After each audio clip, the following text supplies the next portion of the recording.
दिल्ली चुनाव में बीजेपी को मिली जीत में पूर्वांचल फैक्टर ने भी काम किया है।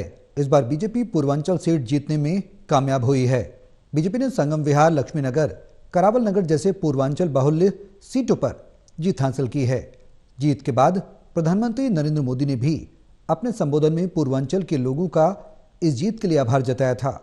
संगम विहार से जीते बीजेपी विधायक और पूर्वांचल नेता चंदन चौधरी ने कहा कि इस जीत ने साबित किया कि पूर्वांचल की जनता का विश्वास सिर्फ मोदी की गारंटी में है। उन्होंने कहा, बीजेपी सरकार की प्राथमिकता रहेगी कि वो पिछले 10 सालों से पूर्वांचल इलाकों में रुके हुए विकास को शुरू करे।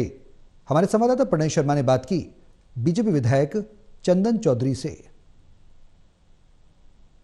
बीजेपी के विधायक चंदन चौधरी इस वक्त हमारे साथ मौजूद हैं। चंदन जी, जिस तरीके से इस बार समीकरण देखने को मिला और खासतौर से पूर्वांचल वोट काफ़ी ज़्यादा शिफ्ट हुआ है और आप खुद पूर्वांचल पृष्ठभूमि से आते हैं, किस तरह से इसका आकलन कर रहे हैं?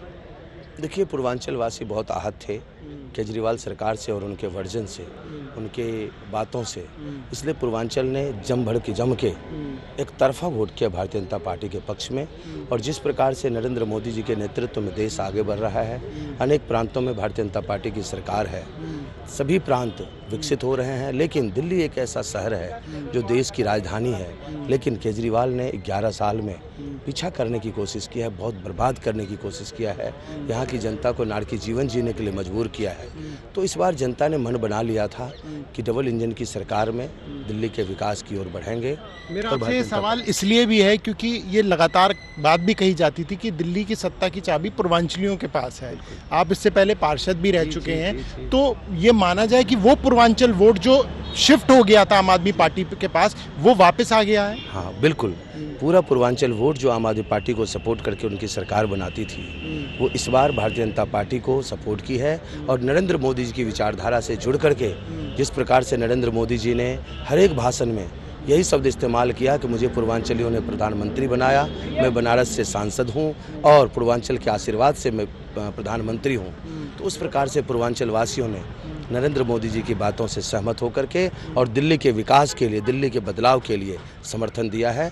और भारी से भारी बहुमत से आगे भी समर्थन देती रहेगी। सरकार तो हम बना ही चुके हैं, आने वाला समय में एमसीडी भी हम सरकार बनाएंगे। एक सवाल और आखिरी सवाल ये, जिस विधानसभा क्षेत्र से आप आते हैं वहाँ पर बहुत सारी चुनौतियाँ अब आपके सामने हैं, तो उन चुनौतियों से कैसे आप डील करेंगे और कैसे वहाँ की प्राथमिकता आपकी संगम विहार को लेकर रहने वाली है? चुनौतियों में ही मैं आगे बढ़ा हूँ और चुनौतियाँ स्वीकार करके उसको कंप्लीशन की ओर ले जाता हूँ। 2 साल में मैंने जिस प्रकार से पार्षद के नाते क्षेत्र में विकास का काम किया है, उसी प्रकार से रोड मैप तैयार करके आज से ही इम्प्लीमेंट शुरू कर दिया मैंने। पहली प्राथमिकता जो मेरी घर घर तक पानी पहुँचाने की है, वो मैंने आज से शुरुआत कर दिया है। आने वाले 2 साल में घर घर तक टोटी से पानी पहुँचाने का प्रयास करेंगे। बहुत बहुत शुक्रिया। तो चंदन चौधरी, बीजेपी के विधायक। कैमरा पर्सन राकेश के साथ प्रणय शर्मा, टोल टीवी, दिल्ली।